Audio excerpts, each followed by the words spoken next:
할렐루야. 선하신 주님의 자비와 은혜와 평강이 우리 모두 가운데 임하기를 간절히 원합니다. 오늘은 2020년 마지막 주일입니다. 우리 지난 한 해를 되돌아보면서 우리의 발걸음을 지금까지 인도하신 임마누엘 주님께 감사와 영광을 드리는 이 자리가 되기를 간절히 원합니다. 우리 해마다 연말이 되면 한국의 교수신문에서는요, 올해의 사자성어를 뽑습니다. 올해 선정된 사자성어는 아사타비라고 합니다. 아사타비란 아시타비요. 네, 아시타비. 아사타비인데 왜 이렇게 써놨지? 아사타비예요. 아사타비란 나는 옳고 상대는 틀렸다라는 의미입니다. 소위 요즘 많이 사용하는 내로남불, 무슨 의미죠? 네, 남이 하면 불륜이라는 의미와 일맥상통하는 그런 의미입니다.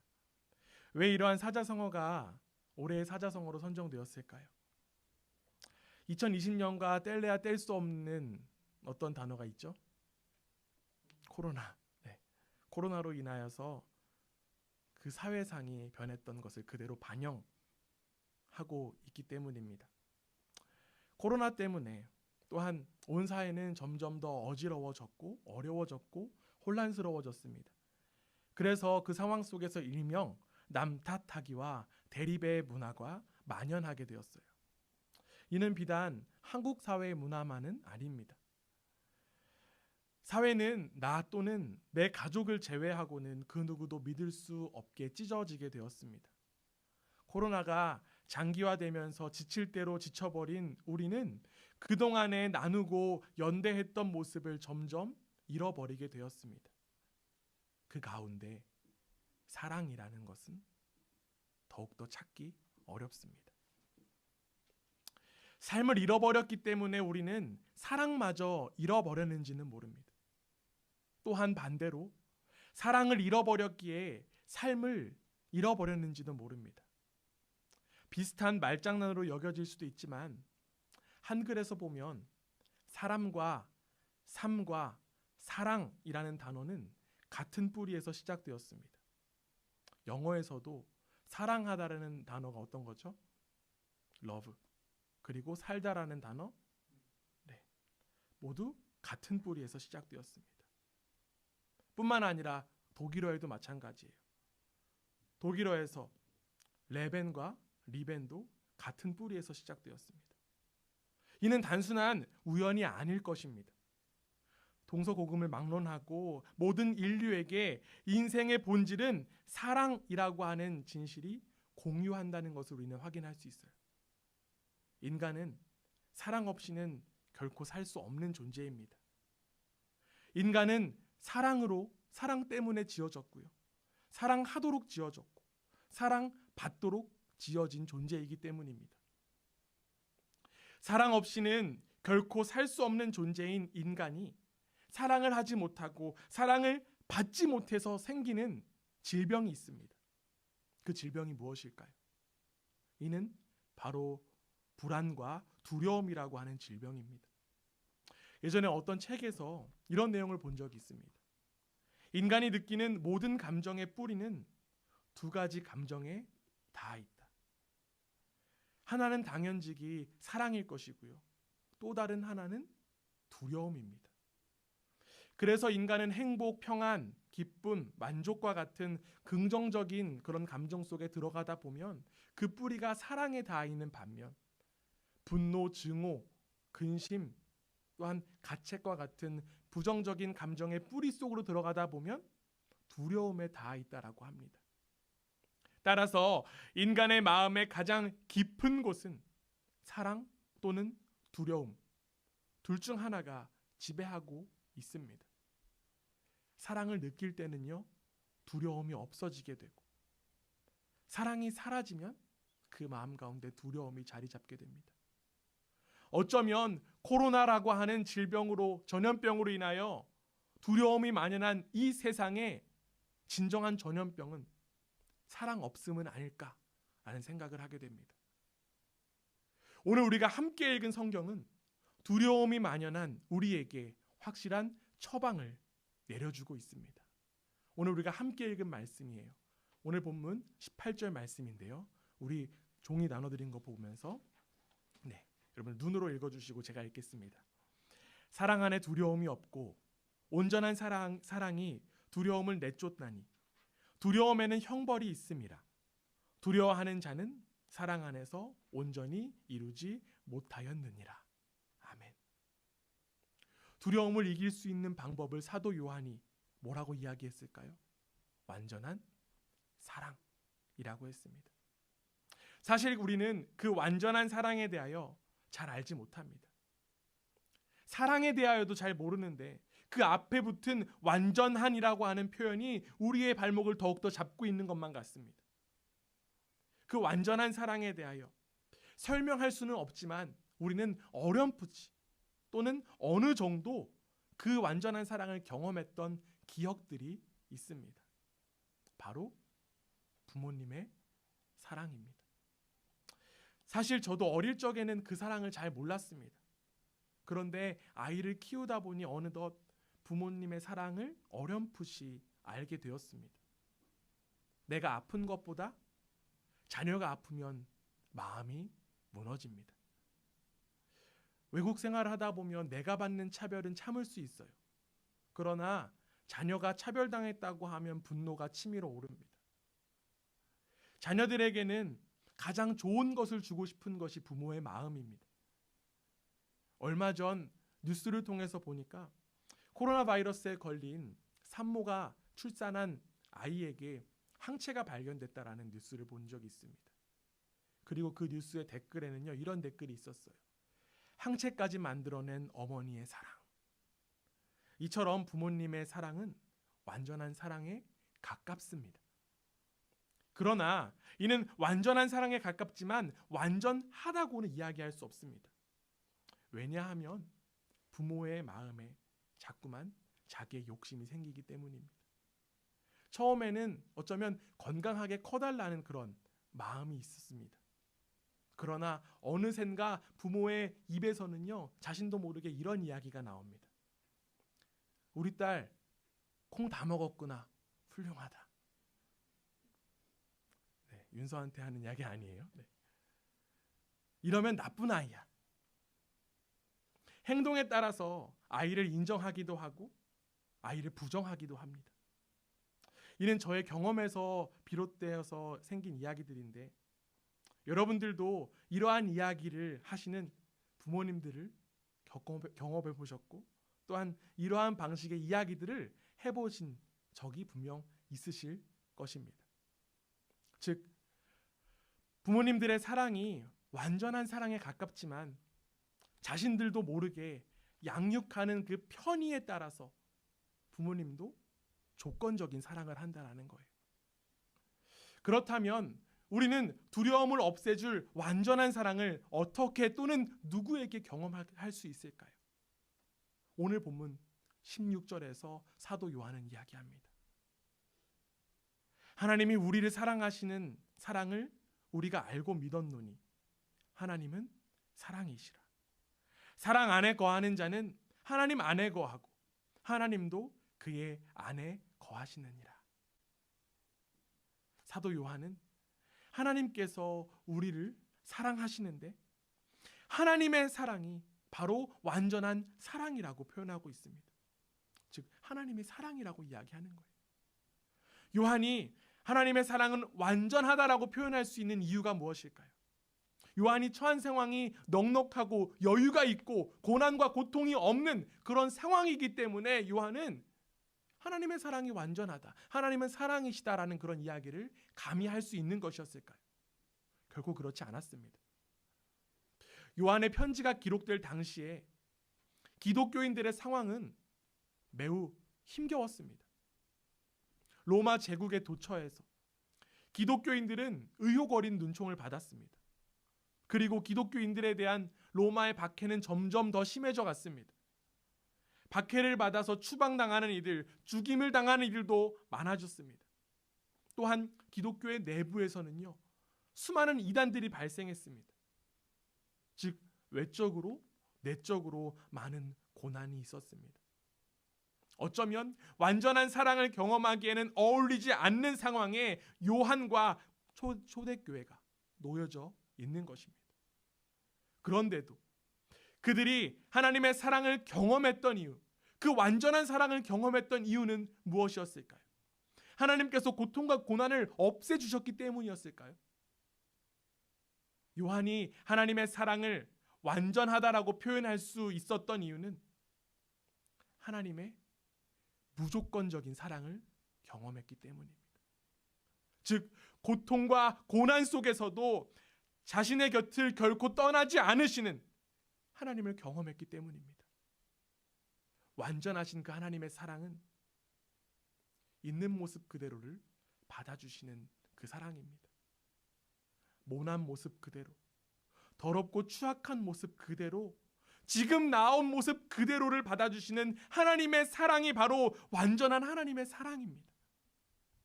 그 사랑으로 지금 우리가 하나님 앞에 서 있는 줄 믿습니다. 그러나 안타깝게도 우리는 그 완전하신 하나님의 사랑을 제대로 누리지 못합니다. 여전히 성과 중심적인 그런 사고에 잡혀서 하나님의 사랑마저도 조건부의 사랑으로 재단해 버립니다. 나는 교회도 가지 않았고, 나는 성경도 읽지 않았고, 기도도 하지 않았어. 그랬으니 난 하나님께서 나를 사랑하지 않으실 거야. 이렇게 쉽게 단정진다라는 거예요. 때로는 인생의 고난과 역경을 만날 때 내가 죄를 지어서, 내가 이렇게 심한 죄를 지어서 이런 꼴이 된 거야 라고 쉽게 판단해 버립니다. 하나님의 사랑을 누리기보다는 오히려 수많은 죄책감에 시달리며 살아가는 모습이 우리의 모습이 아닌지 돌아봅니다. 겉으로는 신앙이 좋아 보일 수 있어요. 자신의 행위로 하나님의 사랑을 얻어내고 은혜를 받아들이는 모습, 어쩌면 독실한 신앙인으로 보여질 수 있습니다. 그러나 그 모습은 독실한 신앙인으로 포장된 자기 중심적인 모습입니다. 하나님의 사랑의 키를 내가 쥐고 있는 모습이 얼마나 교만한지를 우리는 바라볼 수 있어야만 합니다.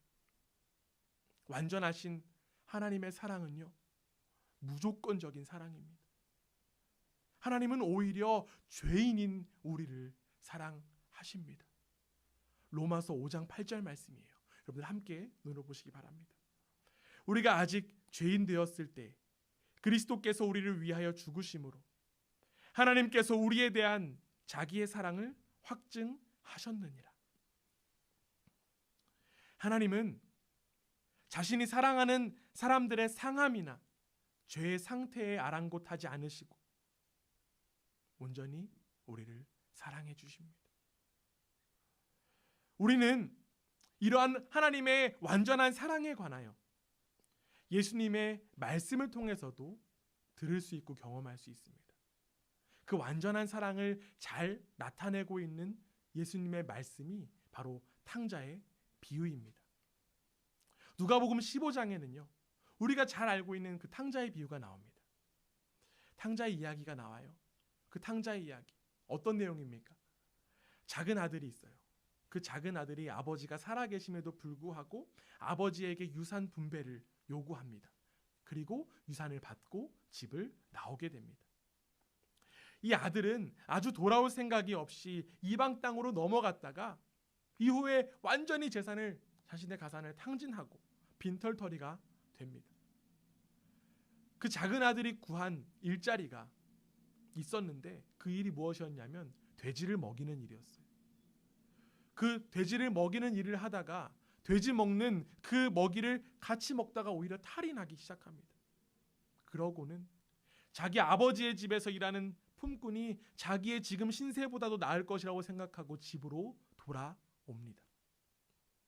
그때 문 밖에서 아들을 오매불망 기다리고 있던 아버지는 먼 거리에서 거짓골을 하고 있는 아들을 한눈에 알아봅니다.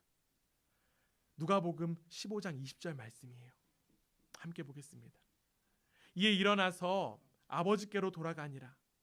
아직도 거리가 먼데 아버지가 그를 보고 측은히 여겨 달려가 목을 안고 입을 맞추니. 아버지는 뛰어가서 그 아들을 껴안았습니다. 물론 너무 그립고 보고 싶어서 뛰어가서 안았을 수도 있지만 이 패역한 아들이 당시 사람들의 눈에 띄어서 돌에 맞아 죽을까 봐 아버지는 뛰어가서 끌어안았습니다. 측은한 아들을 자신의 몸으로 덮은 그 모습. 그 모습은 하나님의 사랑을 그대로 반영하고 있습니다. 우리는 이 이야기들을 통하여서 우리가 짓고 있는 그 최고의 악행에도 우리를 향한 하나님의 사랑은 막지 못한다는 사실을 다시 한 번 더 느낄 수 있어요. 그런데 여러분, 저는 오늘 단순히 이 하나님의 완전한 사랑만을 이야기하려고 탕자의 비유를 꺼낸 것이 아닙니다. 완전한 사랑을 경험한 자들이 가져야 할 모습에 대하여도 함께 나누고 싶습니다. 탕자의 비유는요, 둘째 아들이 아버지 품에 돌아오면서 내용이 끝나지 않습니다. 어쩌면 이 이야기는 지금부터 이야기하고자 하는 큰 아들에게 집중이 되고 있다라고 해도 과언이 아닙니다. 작은 아들이 돌아온 것에 아버지는 기뻐서 잔치를 열었습니다. 들판에서 일을 하다가 되돌아온 큰 아들은 작은 아들을 위해서 잔치가 벌어졌다라는 그 소식을 알게 됩니다. 그래서 아버지에게 분노하고 불평합니다. 자신은 집안의 가산을 탕진한 적도 없고 불평 없이 맡은 일 열심히 했습니다. 그러나 저 망나니 같은 동생이 돌아오자 영웅을 받는 그 모습이, 영웅 대접받는 그 모습이 못마땅했던 거예요. 이러한 화를 내고 있는 큰아들에게 아버지는 이렇게 이야기하십니다. 누가복음 15장 31절에 32절 말씀이에요. 아버지가 이르되 예, 너는 항상 나와 함께 있으리니 내 것이 다 내 것이로되 이는 내 동생은 죽었다가 살아났으며 내가 잃었다가 얻었기로 우리가 즐거워하고 기뻐하는 것이 마땅하다 하니라. 즉 동생이 갖고 있는 건 너도 역시 갖고 있지 않느냐라고 이야기합니다. 예수님은 이 탕자의 비유를 통해 이미 하나님의 완전한 사랑을 경험한 이들, 완전한 사랑을 이미 입은 자들에게 일침을 가하시고 있는 것입니다. 죄인으로 용서와 용납을 받은 우리가 가져야 할 모습에 관한 내용이라는 거예요. 아버지의 사랑은 그 받은 이들도, 아버지의 사랑을 이미 받은 이들도 아버지의 사랑처럼 같은 사랑을 해주어야 한다라는 내용을 담고 있는 것입니다. 오늘 본문에서도 요한 사도는 이렇게 이야기합니다. 오늘 함께 읽었던 말씀 요한일서 4장 19절 말씀이에요. 우리가 사랑함은 그가 먼저 우리를 사랑하셨습니다. 요한은 하나님께서 우리를 먼저 사랑해 주셨기 때문에 우리가 사랑해야 한다라고 이야기합니다. 사실 우리는요, 이 탕자의 이야기를 들으면서 둘째 아들에게 자신의 마음을 집중하는 그런 경향이 있습니다. 자기 마음대로 죄를 짓고 돌아온 모습에 자신의 모습을 투영하여서 언제나 주님께로 돌아올 수 있고 언제나 주님께 돌아와도 받아주신다라는 내용에 감동받고 공감을 합니다. 그러나 여러분, 사실 우리는요, 이미 그 하나님의 완전한 사랑을 받은 자들입니다. 그렇기 때문에 우리는 큰 아들이라는 거예요. 완전한 하나님의 사랑을 이미 받았음에도 불구하고 여전히 사랑 없는 모습으로만 살고 있지는 않습니까? 사실 저도 큰아들의 모습이 저의 모습이라고 깨닫게 된 것이 얼마 되지 않았습니다. 제가 2017년도 4월에 이 클라겐푸르트에 처음 와서 난동 목회를 시작하면서 그리고 지금까지 참 큰아들의 모습으로 우리 한 명 한 명을 대한 것 같은 그런 마음이 들었습니다. 예배 시간은 왜 늦게 오는 거야? 신앙이 있다면서 왜 저렇게 삶의 모습이 형편이 없어? 보여지는 모습으로 사람을 재단했던 큰 형의 모습이 저에게 있었습니다. 그런데 어느 날 부턴가 제 마음 가운데 이런 마음이 들기 시작했습니다. 나 같은 사람도 사랑해 주시는, 또한 용서해 주시는 하나님의 그 완전한 사랑이 있는데, 그 완전한 사랑을 깊이 묵상하다 보니 하나님의 마음을 느낄 수 있었습니다. 늦게 오는 이들을 보면서 얼마나 피곤했을까, 얼마나 힘들었을 텐데 하나님께 예배를 드리러 오는 그 발걸음이 얼마나 귀한지, 늦게 왔지만 밥이라도 같이 먹고 싶어서 온 그 마음이 얼마나 사랑스러운지 모릅니다. 때로는 누군가에게 상처를 주는 말이나 행동이 나오면 그 상한 마음이 얼마나 측은하게 느껴지는지도 모릅니다. 그런데 저의 이 마음이 결코 제가 잘나서 생긴 마음이 아닙니다. 하나님의 그 온전한 사랑 안에 거할 때 그 사랑을 온전히 누리고 느낄 때 드는 마음이었던 것입니다. 물론 저도 사람인지라 하나님보다 제가 우선될 때는 누군가를 정죄하거나 미워한 적도 있습니다. 그래서 이 자리를 빌어 하나님께 그리고 여러분께 용서를 또한 구하고 싶습니다. 하나님의 완전한 사랑을 받은 저와 여러분 모두에게 사도 요한은 이렇게 전합니다. 오늘 본문 20절 말씀이에요. 누구든지 하나님을 사랑하노라 하고 그 형제를 미워하면 이는 거짓말하는 자니, 보는 바 그 형제를 사랑하지 아니하는 자는 보지 못하는 바 하나님을 사랑할 수 없느니라. 성경은 처음부터 끝까지 누누이 강조합니다. 신앙생활에 다른 것 없어요. 하나님 사랑을 입은 자로서 우리는 하나님 사랑과 이웃 사랑해야 한다는 것입니다.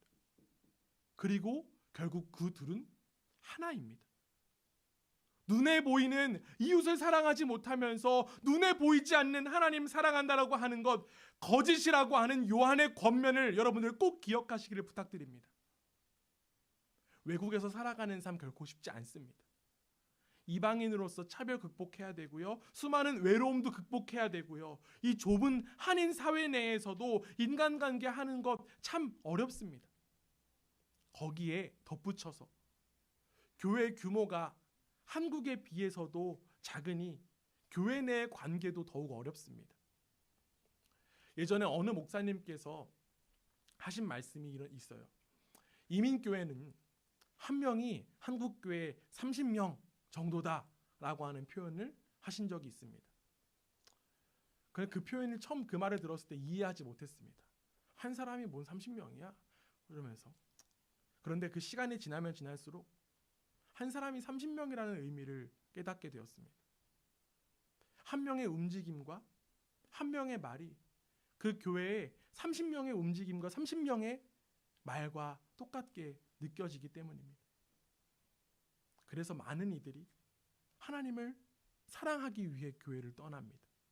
그 길이 자신을 지키는 길이라고, 자기의 신앙을 지키는 길이라고 하면서 교회를 떠나요. 그러나 하나님의 완전한 사랑을 받은 여러분, 오늘 우리는 다시 한 번 더 이 요한 사도의 권면을 기억하기 원합니다. 요한 사도는 21절에서 이렇게 이야기를 해요. 우리가 이 계명을 주께 받았나니 하나님을 사랑하는 자는 또한 그 형제를 사랑할지니라. 하나님을 사랑하는 자는 반드시 형제, 자매를 사랑해야 한다는 거예요. 혹여나 자꾸만 형제, 자매를 사랑하지 못하고 용서하지 못하는 모습들이 있다면 그 모습이 아까 이야기한 큰아들의 모습과 다를 바가 없음을 기억하시기를 부탁드립니다. 그 모습은 하나님의 완전한 사랑을 잃어버린 모습일 뿐입니다. 하나님을 사랑하기 위해 이웃과의 관계를 끊는다라고 하는 것은 오히려 하나님을 사랑하지 않겠다라는 의미와 똑같은 사실을 여러분 반드시 기억하시길 바랍니다. 하나님께서는요, 죄인인 여러분들을 사랑하시는 것처럼 내가 미워하고 시기하고 질투하는 그 사람도 동일하게 사랑하십니다. 내가 항상 1만 달란트, 하나님께 1만 달란트 빚져서 탕감받은 그 종임을 기억하고 내 이웃의 100데나리온 탕감해 줄 수 있어야 돼요. 템푸스 푸짓 아모르 마네트. 저는 이 문장을 라틴어 수업이라고 하는 책에서 처음 접했습니다. 그리고 이 문장을 처음 접한 후 저는 이 문장을 제 인생의 중요한 신념으로 삼고 SNS에 종종 써놓기도 했습니다. 이 문장이 쓰여진 이 라틴어 수업이라고 하는 책에는요, 이 문장 앞에 이런 내용이 쓰여 있습니다. 제가 써놨으니까 함께 눈으로 봤으면 좋겠어요. 적어도 사람 사이의 일에서 오해나 오판이 없으려면, 그리고 가장 중요한 것들을 놓치지 않으려면 사랑으로 무장한 통찰이 있어야 합니다. 그런 누구와 비교해서 남들도 그렇다는데 라며 적당히 합리화할 수 없는 부분이니까요. 우리 주님께서도 그 누구도 배제하지 않으시고 품어주시고 친구로 맞아주셨던 비결이 바로 사랑으로 무장하셨기 때문입니다. 죄인인 한 사람 한 사람을 사랑으로 무장하셨기에 주님은 제자들의 발을 씻어주실 수 있었고요. 심지어 자신을 배신할 그 제자마저도 품으셨습니다. 그리고 주님은 십자가의 길을 걸어가셨습니다. 사랑으로 무장하셨기 때문에. 그리고 그 사랑은 2000년이 넘는 시간이 흘러 저에게 그리고 여러분들에게 닿아 있습니다. 시간은 흘러도 사랑은 남는다. 이제 우리가 그 사랑으로 무장할 차례입니다. 하나님께서 우리를 먼저 사랑하셨으니 우리도 사랑할 수 있습니다. 내가 가진 기준과 능력으로는 결코 사랑할 수 없습니다. 오직 완전한 하나님만이, 하나님의 그 사랑만이 하나님을 사랑할 수 있고 이웃을 사랑할 수 있습니다. 누구나 어렵고 힘들기 때문에 자신의 삶만 사랑하는 것이 당연하게 느껴지는 것, 이러한 풍조 속에 시간은 흘러가도 변치 않는 그 사랑 간직하며 살아가는 우리 모두 되기 원합니다. 여러분을 향한 하나님의 그 완전한 사랑을 가슴 깊이 간직하고 하나님의 그 완전한 사랑으로 무장하여서 사랑의 삶을 살아가는 클라겐푸르트 교회가 되기를 간절히 원합니다. 그 사랑의 삶이 우리를 두려움에서 벗어나게 해줄 줄 믿습니다. 여러분들 주님의 사랑으로 사랑하고 축복합니다.